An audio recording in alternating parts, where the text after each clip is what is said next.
तो last video में हमने डिस्कस किया था मतलब डिफरेंट टाइप्स के मेथड्स को कैसे इसके ओर से हम लोग एक्सट्रैक्ट कर सकते हैं। तो अभी हम लोग जो लेस रिएक्टिव मेथड्स है ना उसका एक एग्जांपल लेते हैं, मर्क्यूरी। मर्क्यूरी का हम लोग कैसे एक्सट्रैक्ट करते हैं। तो मर्क्यूरी मतलब सिंपल है एकदम प्रोसेस। वो नॉर्मली जो रिएक्टिव सीरीज है ना उसके बहुत नीचे रहता है मर्क्यूरी। मर्क्यूरी को कैसे एक्सट्रैक्ट करते हैं, मर्क्यूरी का जो ओर है ना, इसका ओर का नाम है सिनाबर।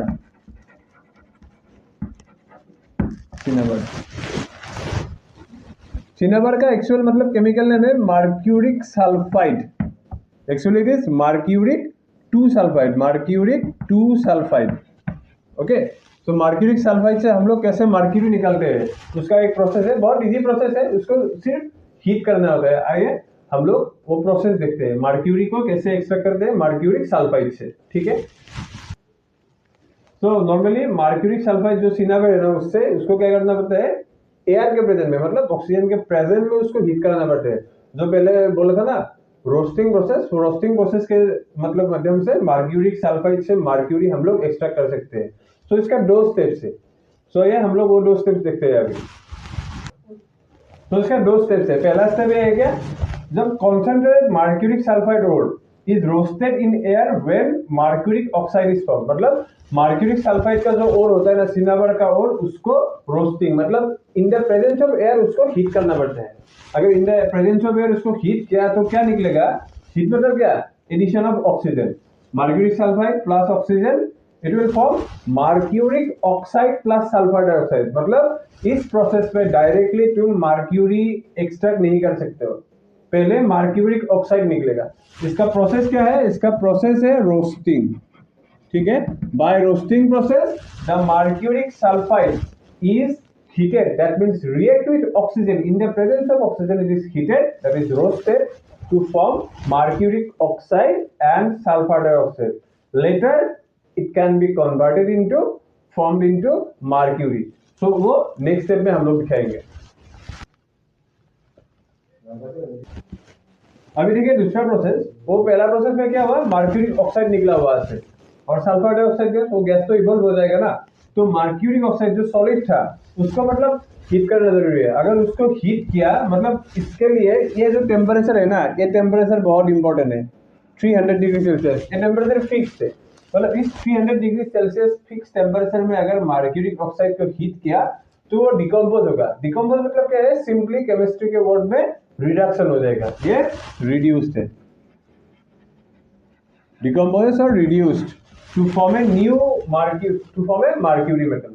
तो वहां से तुम मर्क्यूरी मेटल एक्सट्रैक्ट कर सकते हो। वो देखो मर्क्यूरिक ऑक्साइड उसको हीट किया, वो प्रोसेस है रिडक्शन, उससे लिक्विड स्टेट में मर्क्यूरी निकलेगा और ऑक्सीजन गैस वहां से इवॉल्व हो जाएगा। यहाँ पे क्या था, मर्क्यूरी एंड ऑक्सीजन, तो वहां से ऑक्सीजन गैस इवॉल्व हो गया, वहां पे सिर्फ लिक्विड स्टेट में mercury you can extract. Okay, by this process you can extract mercury from mercuric oxide, mercuric sulfide ore, that is called cinnabar, and this is for less reactive metal, and the process is what, roasting process, but there are 2 steps are required. Okay, copper का extraction का steps देखिए। तो first step क्या था, concentrated copper sulfide ore is roasted in air when a part of copper sulfide is oxidized to copper oxide। मतलब क्या है, copper sulphide के साथ ऑक्सीजन ऐड कर दो, मतलब ऑक्सीजन के प्रेजेंस में इसको हीट करना है, इसको बोलते हैं रोस्टिंग प्रोसेस। ठीक है, हीट करना है तो क्या निकलेगा, copper oxide and sulphur dioxide. But the condition is यहाँ पे मतलब बहुत ज्यादा हीट नहीं करना है, टू सम एक्सटेंट, मतलब कॉपर सल्फाइड को एक अमाउंट में इसको क्या रोस्टिंग करना है, मतलब ऑक्सीजन ऐड करके कुछ हद तक मतलब कुछ अमाउंट ऑफ इसको रोस्टिंग करना है, उसके बाद ऑक्सीजन का सप्लाई ऑफ कर देना है। तो क्या हो गया, after some time some amount of copper oxide will form ना, copper oxide will obviously form. Now this copper oxide will lead to the second step. तो ये नेक्स्ट स्टेप को देखते हैं। अभी दूसरा स्टेप देखिए, when a good amount of copper sulfide has been converted in copper oxide, then the supply of air for roasting is stopped. In the absence of air, copper oxide formed above reacts with the remaining copper sulfide to form copper metal. मतलब जो पहला step में था ना, मैंने क्या बोला था, कॉपर सल्फाइड को ऑक्सीजन के साथ मिक्स करना है।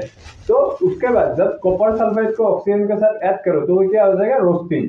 हीट करना है तो रोस्टिंग हो जाएगा।